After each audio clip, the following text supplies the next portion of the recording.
તો ગાઈસ મારું જે કામ હતું એ મેં પટાઈ નો છીએ અંદરથી મંદિરના અંદર કચરો કાઢી નો છીએ બસ ખાલી હવે ઓટલા પર પોતું મારવા બાકી બરાબર.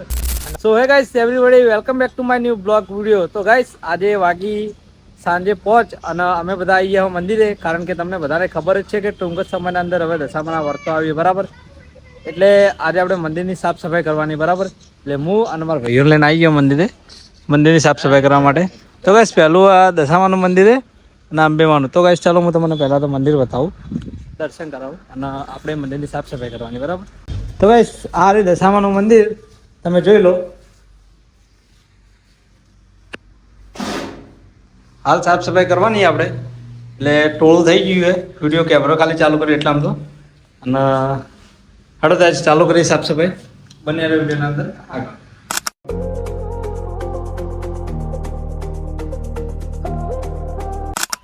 તો ગાઈસ તમને બધાને ખબર જ છે કે આજે તારીખ છે 10 અને 12 તારીખના દશામાનો વર્તો ચાલુ થયો છે બરાબર. એટલે આજે હું અને મારા બધા ભાઈઓ મંદિરની સાફ સફાઈ કરવા માટે આવ્યા હતા બરાબર. તો ચલો વિડીયોના અંદર આગળ બન્યા રહો.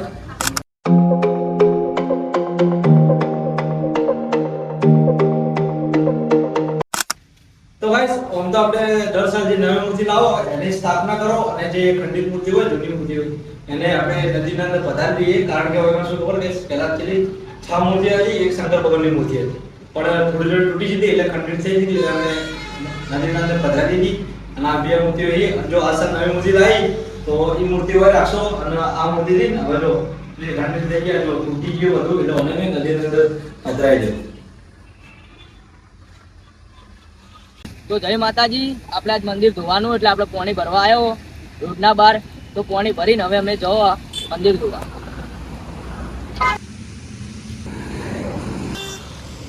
તો ગાઈસ હું મંદિરની સાફ સફાઈ કરતો હતો અંદર અને ઝઘડો પડ્યો એટલે પેલા બધા તો ઝઘડો જોવા જતા રહે. ઉભા રહી બોલાવું અને ફટાફટ સાફ સફાઈ કરીએ. હેડો આ બાજુ.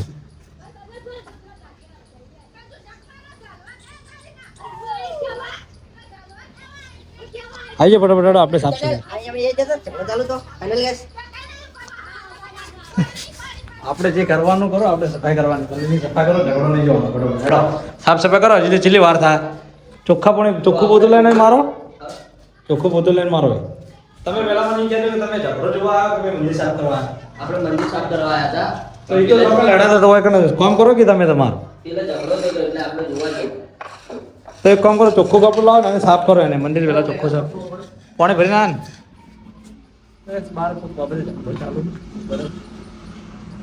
તો ગાઈસ મેહુલભાઈ ચોખ્ખું કપડું લેવા છે. આજે આપણે મૂર્તિઓની બહાર પીલી મૂર્તિના જે ઉટલો એની સફાઈ કરી બરાબર. બહાર નહીં પીલી સોરી મેં બહાર સોલા કોડી નાખો.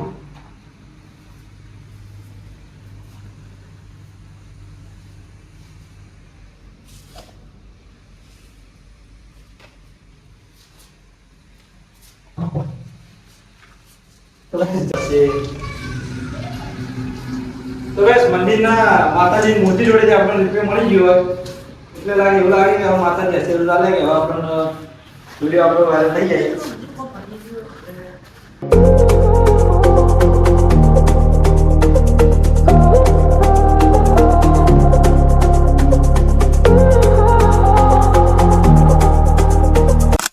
તો ગાઈસ મારું જે કામ હતું એ મેં પટાઈ નો છીએ અંદરથી મંદિરના અંદર કચરો કાઢી નો છીએ બસ ખાલી હવે ઓટલા પર પોતું મારવા બાકી બરાબર. અને હવે મેહુલભાઈ અને વિજયભાઈ બધો સામાન સાફ કરી અને મૂર્તિઓ સાફ કરી. અને તમે જુઓ ગાઈસ કે આ મૂર્તિઓ કેટલી મેલી હતી એટલે એટલી મેલી નહીં સોરી શેડાવાળી હતી. જો હવે મેહુલભાઈઓને થોડી થોડી સાફ કરીએ ચોખ્ખા પાણીથી છેલ્લી મસ્ત થઈ ગઈ નવી જેવી. બે ભાઈઓ સાફ કરી અને હું અંદરથી વાસળી વાળતો હતો બસ ખાલી મારે ઓટલા પર પોતું મારવા બાકી. અને આ બેન મૂર્તિ સાફ થઈ ગઈ સામાન તો બધો સાફ થઈ ગયો. તો કાલ આપણે મૂર્તિ નહીં લાવવા, કમ્પ્લીટ સાફ થઈ ગઈ. તો ગાઈસ કમ્પ્લીટ મૂર્તિ થઈ ગઈ હવે બનારે વિડીયોના અંદર આગળ. તો ગાઈસ મેહુલભાઈ એવું કોઈ કે તારે પોતું નહીં મારું તું રહેવા દે હું માર દઉં કારણ કે મને માતાજીનું કામ કરવાના અંદર મજા આવે બરાબર. તો મેં કીધું સારું રહેવા દે, હું રહેવા દઉં તું પોતું માર દે બરાબર. તો ગાઈસ મેહુલભાઈ પોતું મારી તમે જુઓ અને વિજયભાઈ તો બધો સેમન સાફ કર્યો એટલે હવે મેહુલભાઈની મદદ કરાવી. તો આપણે હવે મૂર્તિઓ સાફ થઈ ગઈ ખાલી પોતું મળે એટલે મૂર્તિઓ લઈને જઈએ અને કાલે તો જવાનું નવી મૂર્તિઓ લેવા સાફ લાવવાની રહેશે મને ખબર છે. તો બનારે વિડીયોના અંદર તમે બરાબર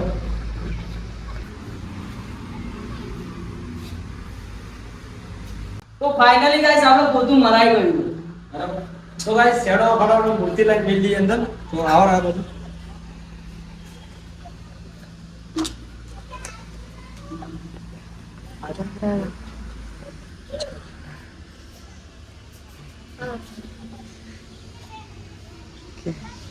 તો ગાઈસ આ બધું થોડા બનાવો કે આને મૂર્તિ બનાવો. તો ગાઈસ જો મૂર્તિ મસ્ત થઈ ગઈ છે. મૂર્તિ મેળવી દઈએ. તો આ મૂર્તિ મસ્ત થઈ ગઈ, જોઈ લો તમે. બસ મૂર્તિ કપડે રેડી થઈ ગઈ છે. તો પહેલાથી લાગતું નવો બેસ્ટ મસ્ત લાગે મૂર્તિ બરાબર. હવે બધું સેમન ની દઈએ. દીવો અગર કરી કરવાનું ગાય દીવો અગર કરવાનું છે સેમન.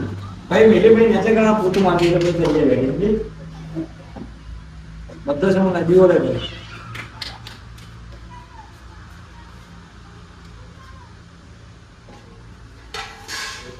ફૂટ કરજો. ફાઇનલી ગાઈસ દશામાનું મંદિર સાફ થઈ ગયું અને જેમ સામાન હતો એ મુકાઈ ગયો. તમે જોઈ લો બતાવી મેં જોવાનું.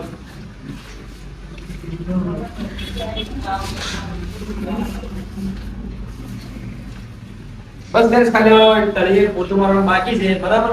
અને આ બ્લોગ આપણો પૂરો કરીએ. તમારો બ્લોગ કેવો લાગ્યો કોમેન્ટ કરજો. જય દશામાં જય માતાજી. મેહુલભાઈ તમારું કેવું હોય સપોર્ટ કરજો. બરાબર. મળે કાલે નવા બ્લોગ સાથે. જય માતાજી જય બાપા.